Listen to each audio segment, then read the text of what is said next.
Morning everyone, তোমরা সবাই কেমন আছো? আশা করছি খুব ভালো আছো। আজ দেখো সকাল থেকেই বৃষ্টি পড়েই যাচ্ছে, আর আজ আমাদের কেওনঝড় যাওয়ার দিন। আমাদের বেরোনোর টাইমে বৃষ্টিটা একটু ধরেছিল, কিন্তু মাথার উপরে মেঘ ঠিক হয়েই রয়েছিল। আমরা এখন আমাদের গলিটা দিয়ে এখন মেন রোডে যাচ্ছি। ওখান থেকে একটা গাড়ি ধরে আমরা সোজা চলে যাব ফতাপুরে। ওখানেই আমাদের বাসটা রয়েছে। আমরা যাচ্ছি উজানগাঙের টিমের সঙ্গে। আর দেখো আমরা রাস্তাটায় এসে মেন রোডটায় এসে দাঁড়িয়েছি, তারপরে মুষলধারে আবার বৃষ্টি শুরু হয়েছে। কন্টিনিউয়াসলি আমরা এখানটা আধ ঘন্টা ধরে দাঁড়িয়ে রয়েছি।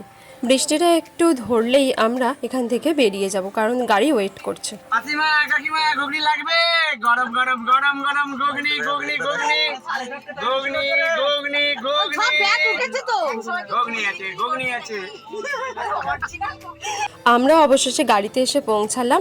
আর আগেই দেখলে তাপসদা কি হারে মজা করছে, প্রথম থেকেই মজা করতে শুরু করে দিয়েছে এবং আমাদের গাড়িও রওনা দিয়ে দিয়েছে। বর্ষাকালের আকাশ দেখতে খুব ভালো লাগে, তাই না?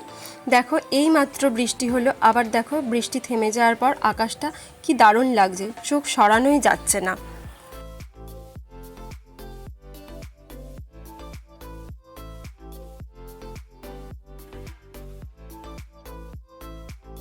আমাদের গাড়ি ছুটে চলেছে কেওনঝড়ের উদ্দেশ্যে, আর আমরা সকলে ভীষণ মজা করতে করতে যাচ্ছি। আর এদিকে দেখো অলরেডি সন্ধে হয়েই গেছে, আর আমাদের এখন যেতে অনেকটা পথ বাকি রয়েছে।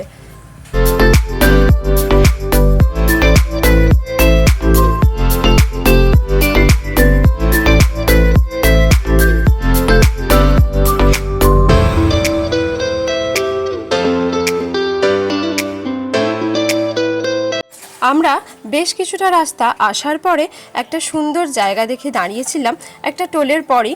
এখানে দাঁড়িয়ে আমাদের আজকের ডিনারটা সেরে নিলাম। সকলে দাঁড়িয়ে রয়েছে এখানে ডিনার করার জন্য, এবং উজানগাঙের সমস্ত দাদা এবং ভাইয়েরা খুব যত্ন সহকারে সবাইকে খাবারগুলো সার্ভ করছে।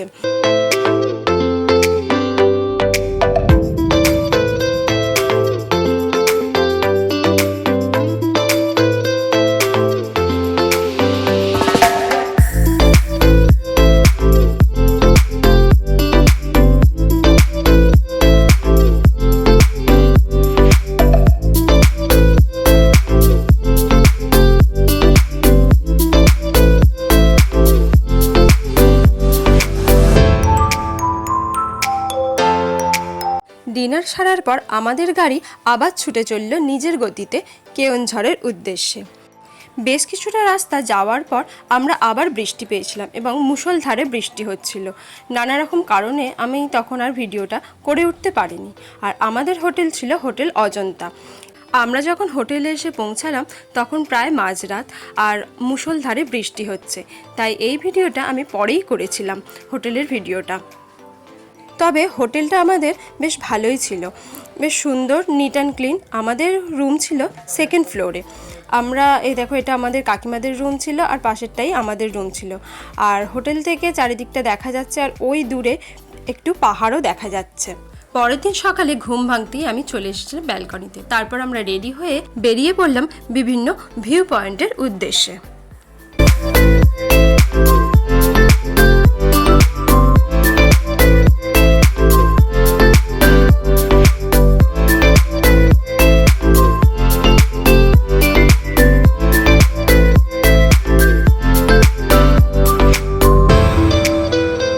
বেশ কিছুটা রাস্তা যাওয়ার পর আমরা আবারও বৃষ্টি পেয়েছিলাম। তাতে কি বৃষ্টির জন্য তো আর বসে থাকলে চলবে না, বেড়াতে যখন এসেছি কি বৃষ্টি কি রোদ কি ঠান্ডা। যাই হোক, আমরা চলে এসেছি এখন সানাঘাগরা ওয়াটারফলসে।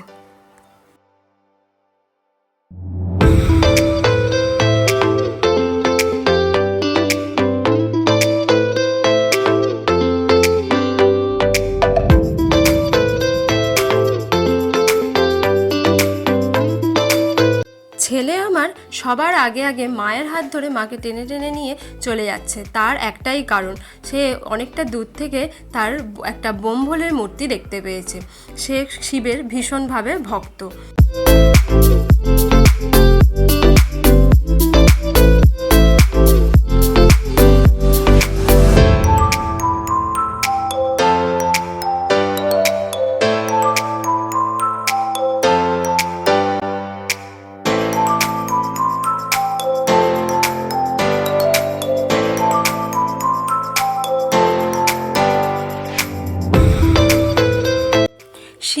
মূর্তিটা পেরিয়ে আসার কিছুটা দূরেই সিঁড়ি দিয়ে এগিয়ে গিয়েই আমরা একটা ছোট্ট পার্ক মতো দেখতে পেয়েছিলাম।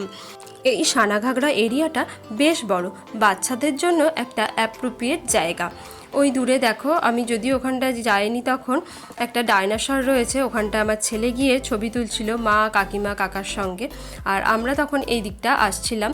ওইদিকে একটা বাঘ রাখা রয়েছে, আরও বিভিন্ন রকম জন্তু জানোয়ার রাখা রয়েছে। এই কারণেই আরও আমরা এদিকটা তাড়াতাড়ি আসছিলাম। এদিক থেকে একটা ঝর্ণার আওয়াজ পাওয়া যাচ্ছিল। আর এই দিকেই রয়েছে সানাঘাগরা ওয়াটারফলসটা।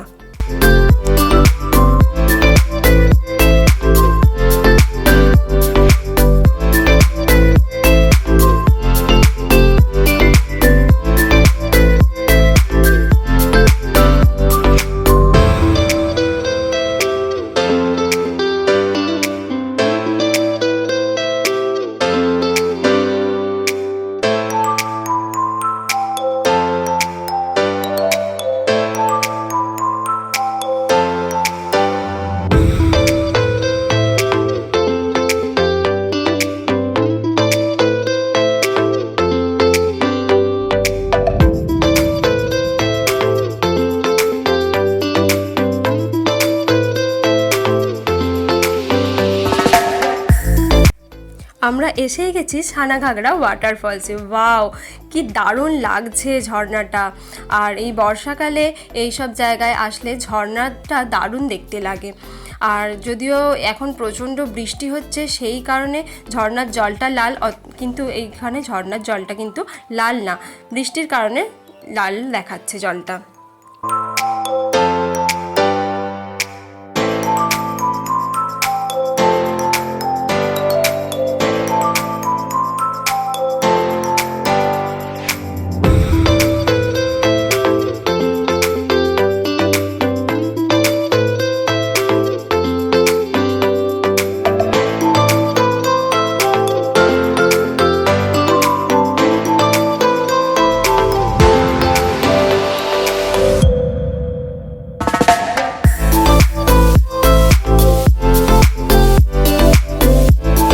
এরপর আমরা যাচ্ছি নেক্সট ভিউ পয়েন্টের উদ্দেশ্যে।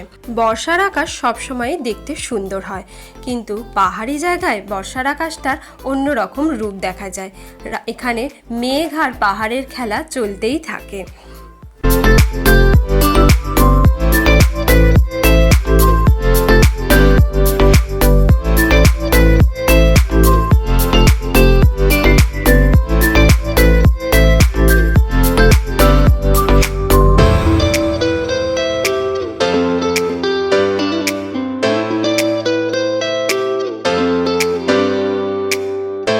এই জায়গাটি আবার আরও সুন্দর, দুদিকে গাছ, মধ্যিখান দিয়ে রাস্তা চলে গেছে, আর কোনো জনমানবহীন এরিয়া।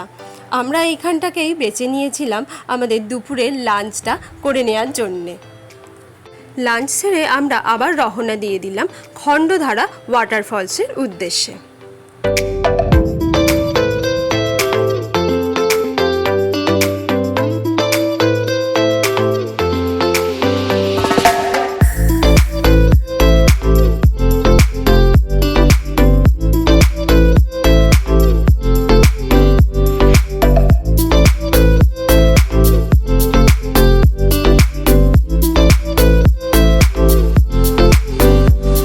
আমরা এখন পৌঁছে গেছি খণ্ডধারা ওয়াটারফলসে। এইখানের ভিউটা দেখো, জাস্ট অসাধারণ। মেঘ দিয়ে পুরো পাহাড়টা ঢেকে রয়েছে।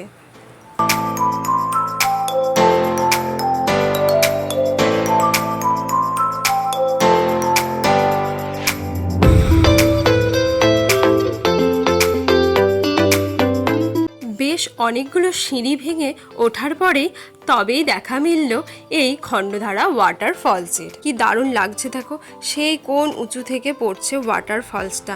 এখানের ভিউটা জাস্ট অসাধারণ। এখানে আমরা অনেকটা টাইম কাটিয়েছিলাম, কারণ এখান থেকে কারোর যাওয়ার ইচ্ছাই হচ্ছিল না, কেউ চোখ সরাতেই পাচ্ছিল না। সবাই আমরা এখানটা ভীষণভাবে মজা করেছিলাম। এইখান থেকে আমরা নেক্সট ভিউ পয়েন্টের উদ্দেশ্যে চলে গেলাম। নেক্সট ভিউ পয়েন্ট ছিল আমাদের বারাঘাগরা ওয়াটারফলস।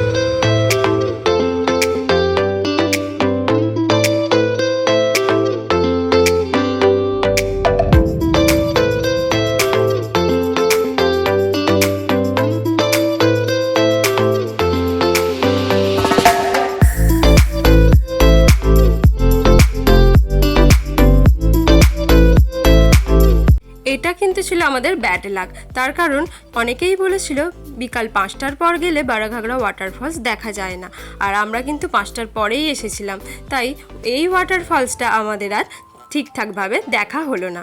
কিন্তু আমরা এখান থেকে চলে যাব বারাঘাগড়া ড্যামে। বারাঘাগড়া ড্যামে যাওয়ার দুটি রাস্তা, একটা গাড়ি করে যাওয়া যায় আর একটা এই সিঁড়ি ভেঙে পায়ে হেঁটে যাওয়া যায়। আমরা এই সিঁড়ি ভেঙে পায়ে হেঁটে রাস্তাটাই ধরেছিলাম একটু মজা করার জন্য।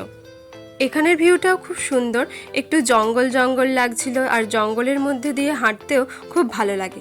তবে এই জায়গাটা আমার ভীষণই ভয় করছিল, হাত থেকে ফোন নিয়ে নেওয়ার ভয়, তার কারণ এখানে প্রচণ্ড ছোট্ট ছোট্ট বানর ছিল।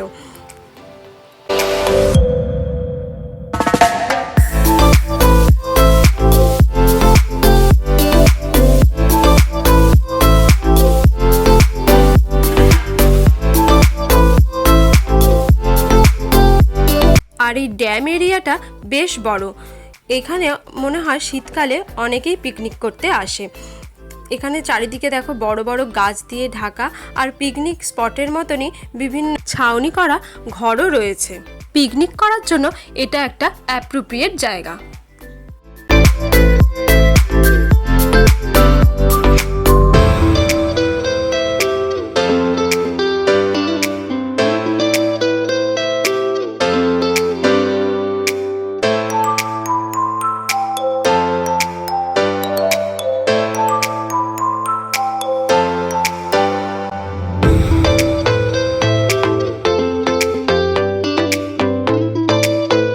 আমরা এখন দাঁড়িয়ে রয়েছি বারাঘাগড়া ড্যামেতে।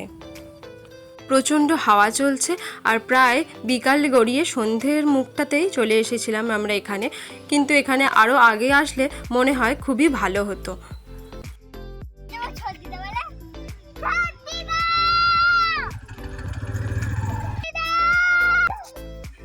আরেকবার বল বাবা, আরেকবার বল।